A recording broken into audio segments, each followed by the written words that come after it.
لیے سنا رہا ہوں، تمہارے لیے بھی سنا رہا ہوں۔ فرعون کی ایک باندی تھی، مسلمان ہو گئی۔ عورت تو کمزور ہوتی ہے، پھر وہ باندی ہو تو اور کمزور ہوتی ہے، اور کلمہ چھپتا نہیں ہے۔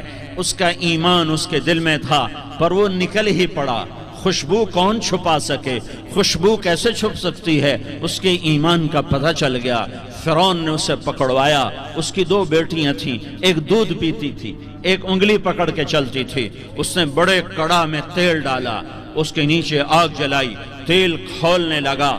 اس نے دربار سجایا اور اس کے اپنی باندی کو بلایا، اس کی 2 بیٹیوں کو بلایا۔ یہ مائیں سن رہی ہیں کہ ماں اولاد کے لیے کیا کچھ کر گزرتی ہے، کیا کچھ کر گزرتی ہے۔ مامتا سے تاریخ بھری پڑی ہے، اور اللہ نے بھی جو اپنی محبت کو تشبیہ دی ہے کہ میں اپنے بندوں سے محبت کرتا ہوں، تو باپ کی محبت سے تشبیہ نہیں دی۔ اللہ نے کہا میں ماں سے 70 گنا زیادہ پیار کرتا ہوں۔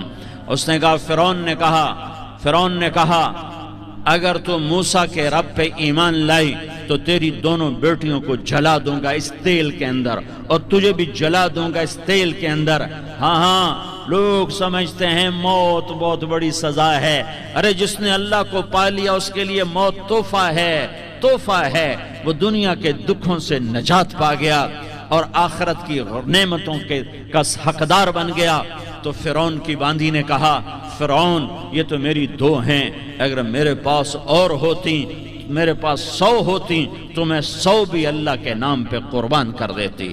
فقض ما انت قاض، کر جو تجھے کرنا ہے۔ انہوں نے بڑی بیٹی کو پکڑا، انہوں نے کہا اماں ہائے اس ماں سے پوچھو جس کے آگے جلتا ہوا تیل اور اس کی بیٹی کو ڈالا جا رہا ہو، اور وہ اماں کہے، اور اس کا ایک بول ماں کا، ایک بول بیٹی کی جان بچا سکتا ہو۔ کلمہ کفر کہہ جا، گھر میں جا کے توبہ کر لے، معاف ہو جائے گا۔ میں قربان جاؤں۔ ایک مقام ایمان کا ایسا آتا ہے کہ قربان ہونا زیادہ محبوب ہو جاتا ہے جان بچانے سے۔ انہوں نے کہا اماں، انہوں نے کہا بیٹی صبر، اللہ کے نام پہ قربان ہو جا۔ ادھر آ ستمگر، ہنر آزمائیں، تو تیر آزما، ہم جگر آزمائیں۔ نہ کر لبوں کو سی، عشق ہے دل لگی نہیں، سینے پہ تیر کھائے جا، آگے قدم بڑھائے جا، یا زبان حال سے کہہ دے کہ ہاں ستائے جا۔ ہاں عشق کی آگ ایسے ہی بھڑکتی ہے، شمع ایسے ہی فروزاں ہوتی ہیں، یہ کمکمے تو بجھ جاتے ہیں، لیکن یہ ایمان والے جو شمع جلا گئے یہ آج تک روشن ہیں، جن کی روشنی میں چلنے والوں کو راستہ مل رہا ہے۔ انہیں بڑی بچی کو پکڑا، ٹانگوں سے پکڑ کے یوں ڈالا، وہ ہائے کرتی گئی اور وہ چٹک گئی اور وہ جل گئی اور وہ بھن گئی مچھلی کی طرح، تلی گئی مچھلی کی طرح۔ ماں ہے، اس کا کلیجہ پھٹ گیا، لیکن آنکھوں سے آنسو کا ایک قطرہ نہیں نکلا۔ صبر دیکھنا ہو تو اسے دیکھو، صبر پڑھنے سے نہیں آتا، اسے دیکھو ایک قطرہ نہیں نکلا تو اس نے کلیجہ پھٹ گیا۔ تو اللہ نے ماں کی آنکھوں سے پردہ ہٹایا اور اس نے دیکھا اپنی بیٹی کی روح کو نکلتے ہوئے۔ بیٹی کہہ رہی اماں صبر کرو، ابھی جنت میں اکٹھے ہو جائیں گے۔ پھر انہیں چھوٹی بچی کو پکڑا، دودھ پیتی، جسے پتہ بھی نہیں میرے ساتھ کیا ہونے والا ہے، اس کی تو آہ بھی نہ نکل سکی، اور اسے انہوں نے تیل میں ڈال دیا اور وہ جل کے کوئلہ ہو گئی۔ ماں کی آنکھوں سے پردہ ہٹایا، اللہ نے ماں نے بچی کی روح کو نکلتے دیکھا کہ اماں صبر ابھی اکٹھے ہو جائیں گے۔ پھر جب اس کو پکڑنے لگے تو اس نے کہا فرعون میری ایک خواہش پوری کرو گے؟ کیا؟ کہ جب مجھے بھی جلا دو تو مجھے اور میری بیٹی کی ہڈیاں باہر نہ پھینکنا، ہمیں کٹھے کہیں دفن کر دینا، کٹھے کہیں دبا دینا۔ فرعون نے کہا ہاں تمہاری یہ خواہش پوری کر دی جائے گی۔ ہاں دنیا میں اللہ فرعونوں کو مہلت دیتا چلا آیا، لیکن فرعونوں کو مار کے دکھایا۔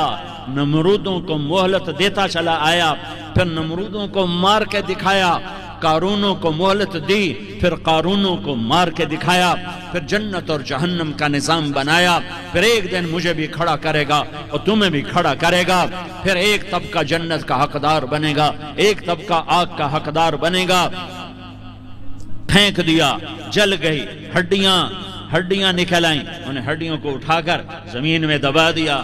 2000 سال گزر گئے، میرا نبی دنیا میں موسیٰ علیہ السلام کے 2000 سال بعد آتے ہیں اور آپ معراج پہ چلتے ہیں. جب آپ بیت المقدس سے معراج کو اٹھے تو آپ کو زمین سے جنت کی خوشبو آئی, تو آپ نے ارشاد فرمایا جبریل میں جنت کی خوشبو سونگ رہا ہوں, یہ کہاں سے آ رہی ہے؟ تو آپ نے جبریل نے عرض کی یا رسول اللہ, فرعون کی باندی اپنی بیٹیوں کے ساتھ, اپنی ہڈیوں کے ساتھ جس جگہ پر دفن ہے, جس دن اسے دفن کیا گیا تھا اس دن سے آج تک یہ خوشبو آ رہی ہے, اور یہ قیامت تک خوشبودار رہے گا. یہ زمین کا ٹکڑا کہ یہاں وہ دفن ہے جس نے اللہ کے ساتھ سودا کر لیا. اللہ سے سودا کر لو, اللہ سے سودا کر لو. یہ سودا حسین نے کیا اللہ کے ساتھ, ایک سودا یزید نے کیا, اس نے خون بہایا, اس نے ظلم کیا. ارے ظالم کبھی ہرا نہیں ہوتا اور مظلوم کبھی خشک نہیں ہوتا. ظالم پہ کبھی بہار نہیں آتی اور مظلوم پہ کبھی خزاں نہیں آتی. اللہ ظالم کو مہلت ضرور دیتا ہے, لیکن ایک دن ہے جب اللہ جنت کو سجائے گا اور جہنم کو بھڑکائے گا اور ترازو کو لٹکائے گا اور پل صراط کو قائم کرے گا اور اپنے عرش کو لائے گا اور خود فرشتوں کو بلائے گا. پھر طارق جمیل کو قبر سے اٹھائے گا, سردار عزیر کو قبر سے اٹھائے گا, زید عمر بکر کو قبر سے اٹھائے گا. پھر مجھ سے سوال کرے گا میں نے تمہیں دنیا میں عزت دی, مال دیا, بتا آج میرے لیے کیا کر کے لایا ہے؟ بولو آج کیا کر کے لائے ہو؟ یا اللہ کی قیامت سے ٹکر لے جاؤ, یا اللہ کی جہنم کو پانی سے بجھا دو, یا اللہ کی جنت کو آگ لگا دو, یا قبر میں جانے سے انکار کر دو, یا موت سے لڑنے کی طاقت دکھا دو, یا یہ طرز زندگی چھوڑو جس نے ہمیں ہلاک کر دیا, اللہ کے سامنے رسوا کر دیا. موت ہے, جنت ہے, جہنم ہے, آخرت ہے, اللہ ہے, رسالت ہے, محمد مصطفیٰ کی ہستی ہے جو تمہارے لیے پس گیا, لٹ گیا, دان توڑوائے, خون ہوا. جاؤ چلو میرے ساتھ, میں تمہیں طائف کے پہاڑوں میں لے جاؤں اور میں تمہیں وہاں کھڑ کے سوال کروں, کاش طائف کے پہاڑوں کی زبان ہوتی تو وہ سب سے پہلے تمہیں لان تان کرتا. ارے تمہیں شرم